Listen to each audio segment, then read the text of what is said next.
Feel குடான movie வேணும், feel குடான movie வேணும்னு எல்லா லாங்குவேஜ்லையும் தொலைவிட்டு இருக்கேன். நம்ம லாங்குவேஜில் ஒரு நல்ல படம் ரிலீஸ் ஆயிருக்கு. இந்த படத்தை கொண்டாட மறந்துடாதீங்க. கதைக்குள்ளே போகிறதுக்கு முன்னாடி நீங்கள் நம்ம சேனலுக்கு புதுசாக இருந்தால் மறக்காமல் சப்ஸ்கிரைப் பண்ணிக்கோங்க.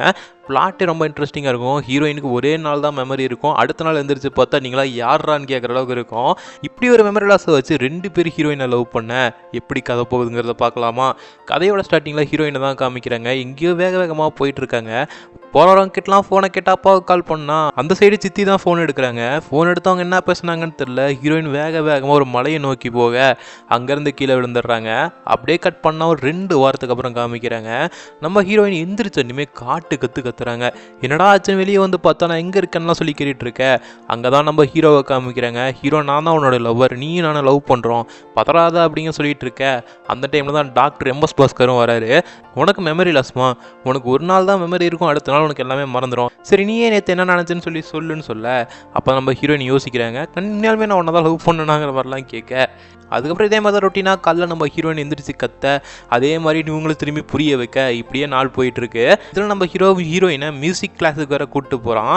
ஆக்சுவலி இங்கே எம்எஸ் பாஸ்கர் டாக்டர்லாம் கிடையாது. அதே மாதிரி நம்ம ஹீரோயின் லவ் பண்ணுறது உண்மை தான். பட் ஆனால் ஹீரோ லவ் பண்ணுறாங்களான்னு சொல்லி கேட்டிங்கன்னா அது கிடையாது. இப்போ தான் என்ன நினச்சிங்கன்னா ஒரு குட்டியான ஒரு ஃப்ளாஷ்பேக்கு. நம்ம ஹீரோயின் ஒரு ஐடி கம்பெனியில் ஒர்க் பண்ணுறாங்க. ஹீரோயினோட அப்பா ஒரு பெரிய பணக்காரர், கிட்டத்தட்ட 4 டீ எஸ்டேட்லாம் வச்சுருக்காரு. அவருக்குள்ளேயே நிறையா பேர் வேலை செய்கிறாங்க.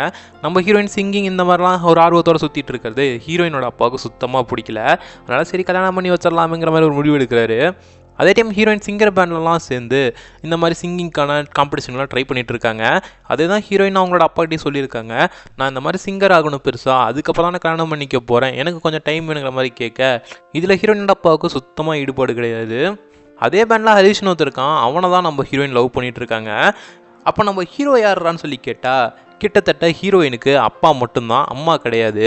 அம்மா இறந்த சோகத்தை இவளுக்கு கொண்டு வரக்கூடாதுன்னு சொல்லி ஹீரோயினோட அப்பாவே கொண்டு போய் மியூசிக் டீச்சர்கிட்ட போய் சேர்த்துட்டு இருப்பாங்க. அந்த மியூசிக் டீச்சரோட பையன்தான் நம்ம ஹீரோ. நம்ம ஹீரோ எப்படிப்பட்டவன்னு சொல்லி பார்த்தீங்கன்னா யாரு கூடயுமே பேச மாட்டான், ரொம்ப இன்ட்ரோவர்ட்டான ஒரு ஆள். அப்படி இருக்கிறவனோட அம்மா மியூசிக் டீச்சராகவே இருந்தாலும் கூட வாசிக்கிற எல்லா பசங்களும் வாசிப்பாங்க. அவங்க கூட அதிகமாக டச்சில் இருக்க மாட்டான். எல்லாருமே அவங்க அம்மாவோட மியூசிக் கேட்டு மெய் மறந்து இருப்பாங்க. அப்போ எல்லாருமே கிளம்பினாட்டியும் இவனும் போய் எப்படிம்மா இவ்வளோ அழகாக வாசிக்கிறீங்கன்னு சொல்லி கேட்க, நீ உனக்கு ரொம்ப பிடிச்சவங்கள மனசில் நினச்சிக்கிட்டு நீ வாசிக்க ஆரம்பி, உனக்கே தானாக அந்த ஒரு இசை வரும்னு சொல்ல. அந்த டைமில் தான் ஹீரோயின் அங்கே வந்திருப்பாங்க. ஹீரோயினுக்கு மியூசிக் கற்றுக் கொடுக்க ஹீரோயினோட அப்பாவும் அம்மா அந்த ஸ்டாராக இருக்காங்கன்னு சொல்ல அப்பப்போ இவன் மேலே நட்சத்திரத்தை பார்த்து பேசுகிறதும் உண்டு. இதெல்லாம் பார்க்க நம்ம ஹீரோவுக்கு ஹீரோயினை பிடிச்சி போகுது.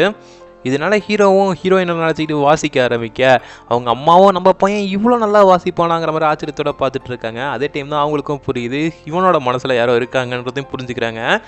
அவங்ககிட்ட வந்து உன்னோட மனசில் இருக்கவங்கள விட்டுறாதராங்கிற மாதிரி சொல்ல. அதுக்கப்புறம் கொஞ்ச நாள் கழித்து ஹீரோவோட அம்மாவுக்கும் உடம்பு முடியாமல் போகுது. நம்ம ஹீரோவை வாசிக்க சொல்லி அந்த ஒரு ஆனந்தத்துலேயே அவங்க அங்கேயே உயிரை விடுறாங்க. இது குட்டியாக சின்ன வயசில் இவங்களோட ஃப்ளாஷ்பேக். கிட்டத்தட்ட ஹீரோ 10 வயசுலேருந்தே ஹீரோயினை லவ் பண்ணிட்டு இருக்காங்க. பட் ஆனால் ஹீரோயினுக்கு இது தெரியாது. இப்போ ஹீரோயினுக்கு ஸ்காட்லாண்ட் போகிறதுக்கான ஒரு ஆப்பர்ச்சுனிட்டி வந்திருக்கு. அதே டைம் ஹீரோயினோட அப்பாவும் ஹீரோயினை வீட்டுக்கு கூட்டு வரதுக்காக அவங்களோட ஆட்களில் அமுச்சு விட்றாங்க. ஹீரோயினும் நம்ம இந்த சான்ஸ் விட்டால் ஸ்காட்லாண்டுக்கு போக முடியாதுன்னு பின்வழியாக தப்பிச்சு போகலான்னு முடிவு பண்ணுறாங்க. வெளியே வந்து எல்லாத்திலையும் லிஃப்ட் கேட்குறாங்க. பட் ஆனால் யாருமே லிஃப்ட் கொடுக்கல. நம்ம ஹீரோயின் பின்னாடி தான் ஹீரோ போய் சுற்றிட்டு இருப்பான்ல. ஸோ இவன் எதாச்சியாக வர மாதிரி ஹீரோயின் முன்னாடி வந்து ஹீரோயினை கொண்டு போய் ஏர்போர்ட்டில் அவனே ட்ராப் பண்ணுறான். இவன் அவசரமாக ஸ்காட்லாண்ட் போகிறத தெரிஞ்சுக்கிட்ட ஹீரோவும் சீக்கிரமாக என்னோட ஃப்ரெண்டை ஸ்பாட் ஃபோட்டோலாம் எடுத்துகிட்டு வர சொல்லி என்னமோ பக்கத்து ஊருக்கு போகிற மாதிரி இங்கேருந்து கிளம்பி ஸ்காட்லாண்டுக்கே போயிடுறான். ஹீரோயின் அந்த மியூசிக் காம்படிஷன் நடக்கிறதுக்கு உள்ளே போகிறாங்க. பட் ஆனால் அங்கேயே தடுத்து நீங்கள் யார் எதுக்கு வரீங்கிற மாதிரி கேட்க, நானும் இங்கே பார்ட்டிசிபேட் தான் பண்ண போகிறேன்னு சொல்ல. பட் ஆனால் ஹீரோயினை உள்ளே விட மாட்டேங்கிறாங்க. பார்த்தா அந்த லிஸ்ட்டில் ஹீரோயினோட பேரே அங்கே இல்லை. இதை பார்த்து ஹீரோயினுக்கே செம ஷாக்கு. உள்ளே போய் பார்த்தா ஹரிஷ் வேற ஒரு பொண்ணோட ரொமான்ஸ் பண்ணிட்டு இருக்கான். ஹரிஷ் என்ன நினச்சிட்டானா இவன் ஃபோனே எடுக்கல, ஸ்காட்லாண்டுக்கும் வரல, இவளை விட்டா வேற பொண்ணாலாம் அப்படிங்கிற மாதிரி பேண்டில் இருக்கிற பொண்ணையே கரெக்ட் பண்ணியிருப்பான். இவனுக்கு ஹீரோயினோட ப்ரெஷர்லாம் தெரியாதுல்ல. ஸோ இதெல்லாம் பார்த்த ஹீரோயின் இதுக்கு மேலே நம்ம வாழவே கூடாதுங்கிற மாதிரி தான் மலைக்கு போயிருப்பாங்க. அங்கேருந்து எகிரி குதிக்க நம்ம ஹீரோ தான் பின்னாடியே போயிருப்பாரு. ஹீரோயின் குதிச்ச அடுத்த செகண்டு நம்ம ஹீரோவும் பின்னாடி வந்து குதிச்சிடுறாரு. 2 பேரும் குதிச்சதுல ஹீரோயினுக்கு மண்டையில் சரியான அடிபட்டுருது. கரெக்டாக எம்எஸ் பாஸ்கர் கட்டியிருக்க அதே டென்ட்டில் வந்து விழுக யாரா இவனுங்கிற மாதிரி 2 பேர்த்தையும் கொண்டு போய் ஹாஸ்பிட்டலில் சேர்த்துறாரு. அதுக்கப்புறம் தான் நம்ம எம்எஸ் பாஸ்கர் கிட்ட இவனோட கதையெல்லாம் சொல்ல நம்ம ஹீரோயினை வச்சு பார்த்துட்டு இருந்திருப்பாங்க. இப்போ அங்கே மியூசிக் காம்படிஷனும் நடக்குது. ஆக்சுவலி இவங்களை செலக்ட் பண்ணதுக்கு ஹீரோயின் நல்லா பாடுறா, அவளோட வாய்ஸ்க்காக தான் செலக்ட் பண்ணியிருப்பாங்க. பட் ஆனால் இங்கே வேற ஒரு பொண்ணை மாற்றினதுனால அந்த ஒரு சாங்கும் பெர்ஃபார்மன்ஸும் ஜட்ஜஸுக்கு பிடிக்காம போக அவங்கள வெளியவே துரத்தி விட்டுறாங்க. இதுக்கெல்லாம் காரணம் ஹரிஷ் புதுசாக லவ் பண்ண பொண்ணு தான் நினச்சி அவளை போட்டு கத்த அவள் அங்கேருந்து கோச்சிக்கிட்டே போயிடுறா, நீயும் வேணாம் ஒன்றும் வேணாங்கிற மாதிரி. அதுக்கப்புறம் நம்மளை லவ் பண்ண பொண்ணு வேணான்ட்டோம், நாம் லவ் பண்ண பொண்ணு வேணான்ட்டோம், என்ன பண்ணுறதுன்னு தெரியாமல் இருக்க. இந்த விஷயம்லாம் இப்போ ஹீரோயினோட அப்பாவுக்கே தெரிய வர ஹீரோயினோட அப்பா ஸ்ட்ரெயிட்டாக ஹரிஷ்கே ஃபோன் பண்ணி, என்னோட பொண்ணு ஒன்று லவ் பண்ணுறான்னு தெரியும், நீங்கள் ஆசைப்பட்டீங்க, சரி நானே அவன் சேர்த்திக்கிறேன், என்னோட பொண்ணை நல்லா பார்த்துக்கோங்கிற மாதிரி சொல்கிறாரு. இப்போ தான் ஹரிஷுக்கு ஹீரோயினும் ஸ்காட்லாண்டு வந்த விஷயமே தெரியுது. ஹீரோயினோட அப்பா ஃபோனை பேசிட்டு வைக்க கரெக்டாக ஹீரோயினும் ஹரிஷ் முன்னாடியே வர பார்த்தா ஹீரோயின் ஹீரோ கூட கேபில் ஏறி போயிட்டுருக்கான். ஆக்சுவலி மியூசிக் கிளாஸுக்காக கூப்பிட்டு வந்திருக்கான். இதை பார்த்து அவனும் கேப் எப்படியோ ஃபாலோ பண்ணிட்டு கரெக்டாக வீட்டுக்கே வந்துடுறான். உள்ள ஹீரோயினும் ஹீரோ கிட்ட நான் உண்மையாலுமே நான் லவ் பண்ணான்னு சொல்லி கேட்டுட்ருக்கேன். அப்போ டோர் பெல் அடிக்குது. போய் நம்ம ஹீரோயின் தான் பார்க்குறாங்க. பார்த்தா ஹரிஷ் தான் வந்திருக்கான். பார்த்தோன்னு ஒரே சந்தோஷத்தில் குளிச்சிட்டு இருக்க நம்ம ஹீரோயின் ஏதாவது பெக்கர் தான் வந்துட்டானாட்டிருக்கு அப்படின்னு நினச்சிட்டு உள்ளே இருந்த மீதி பண்ணை கொண்டு வந்து கொடுக்குறாங்க. அப்படிங்க என்ன பார்த்தா பிச்சைக்கார மாதிரியா இருக்குங்கிற மாதிரி ஹரிஷும் உள்ளே போகிறான். உள்ளே போய் ஹீரோனோட பேரையே சொல்ல உனக்கு எப்படி என்னோட பேரை தெரியும்னு சொல்லி கேட்க நான் தானே உன்னோட லவ்வர்னு சொல்கிறான்.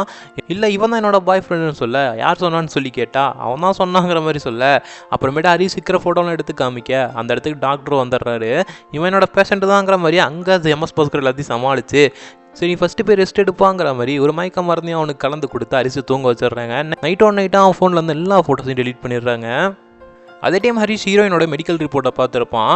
அந்த ஹாஸ்பிட்டலுக்கு போய் ஹீரோயினுக்கு என்னாச்சுங்கிற மாதிரி விசாரிக்க அப்போ தான் நம்ம ஹீரோயினுக்கு மெமரி ப்ராப்ளம் இருக்கலாம் தெரிய வர இதை கரெக்டாக ஹீரோயினோட அப்பாவுக்கும் தெரிவிக்க என்னோட பொண்ணை பத்திரமா பார்த்துக்க நான் வந்துக்கிட்டே இருக்கேங்கிற மாதிரி சொல்கிறாரு. பொண்ணை பத்திரமா பார்த்துக்கூடான்னு சொன்னதுக்கு ஹீரோயினை நைட்டாக கிட்னாப்பே பண்ணிடுறாங்க. இதை நம்ம ஹீரோ வேற பார்த்துற எம்எஸ் பாஸ்கரையும் கூட்டிக்கிட்டு அவங்க 2 பேரும் தொலைவிட்டு இருக்காங்க ஹீரோயின் எங்கே இருக்காங்கிற மாதிரி. கிட்டத்தட்ட ஹீரோயினை வச்சிருக்க பில்டிங் பக்கத்தில் வந்துடுறாங்க. எங்கே இருக்காங்கிற மாதிரி தொலைவிட்டு இருக்கேன். நம்ம ஹீரோயினும் இந்த பக்கம் கண்ணை முழிச்சு பார்த்தா இவங்கெல்லாம் அந்த கடத்திட்டு வந்த ஷூட்லேயே இருக்க உடனே கத்த ஆரம்பிச்சிடுறாங்க. இருமா நான் தான் லவ்வர்னு சொல்லி ஹரிஷ் சொல்லி பார்க்குறான். ஹீரோயின் கத்தனை ஏதோ பிரச்சனையாகிட்டு இருக்குன்னு சொல்லி போலீஸ்க்கே கால் பண்ணிடுறாங்க கீழேருந்து. போலீஸ்காரங்க கிட்ட ஹேரியும் நாங்களாம் எதுவும் பண்ணலாம் அப்படிங்கிற மாதிரி அவங்களோட ஸ்டேட்மெண்ட்லாம் சொல்லிகிட்டு இருக்கேன். அதே டைம் சின்னதாக எங்கேயோ கீபோர்டு வாசிக்கிற சவுண்டு மட்டும் ஹீரோயினுக்கு அது கேட்குது. சின்ன வயசில் ஹீரோயின் அந்த டீச்சர்கிட்ட கற்றுக்கிட்ட எக்ஸாக்டான நோட்ஸை அப்படியே ப்ளே பண்ணேன். இது ஹீரோயினை ஹீரோக்கிட்டே கூட்டிகிட்டு போகுது. அப்போ தான் ஹீரோயினுக்கே ரியலைஸ் ஆகுது இவன் சின்ன வயசுலேருந்தே நம்மளை லவ் பண்ணியிருக்கான். அது இல்லாமல் எனக்கு அடிப்பட்டா போய் வந்தால் பார்த்துட்டு இருந்திருக்கான். இத்தனையும் நம்ம ஹீரோயினுக்கு தெரிய வர நம்மளை ஒருத்தன் இப்படிலாம் லவ் பண்ணியிருக்கானுங்கிற மாதிரி நினச்சிட்டு இருக்காங்க.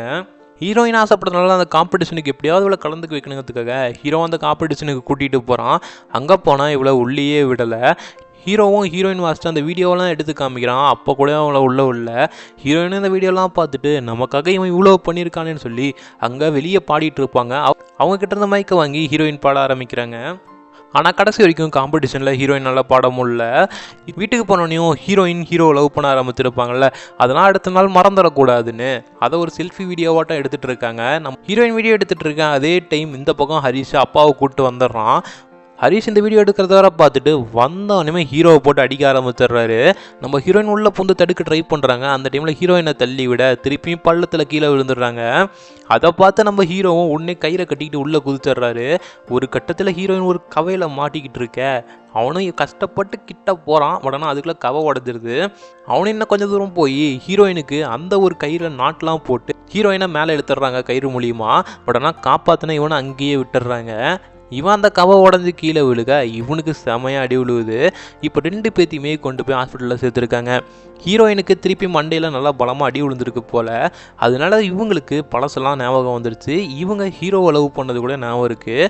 சரி இப்போ ஹீரோவை பார்க்கலான்ட்டு ஹீரோயின் வேகமாக போய் ஐசியூவில் பார்க்க ஹீரோவுக்கு தலையில் பயங்கரமாக அடிப்பட இப்போ ஹீரோவுக்கு எல்லாம் மறந்து போச்சு. இதுக்கப்புறம் ஹீரோயின் தான் ஹீரோவை பார்த்துக்க போகிறாங்க. அப்படியே இந்த கதையும் இங்கே எண்ட் ஆகுது. ஸோ இந்த ஒரு ஃபீல் குடான மூவியை பற்றி உங்களோட கருத்துக்களை கீழே கருத்து பெட்டியில் போடுங்க. அதே மாதிரி நீங்கள் நம்ம சேனலுக்கு புதுசாக தான் மறக்காமல் சப்ஸ்கிரைப் பண்ணிக்கோங்க. இந்த மாதிரி நிறைய வீடியோஸ் உங்களுக்காக காத்துட்ருக்கு.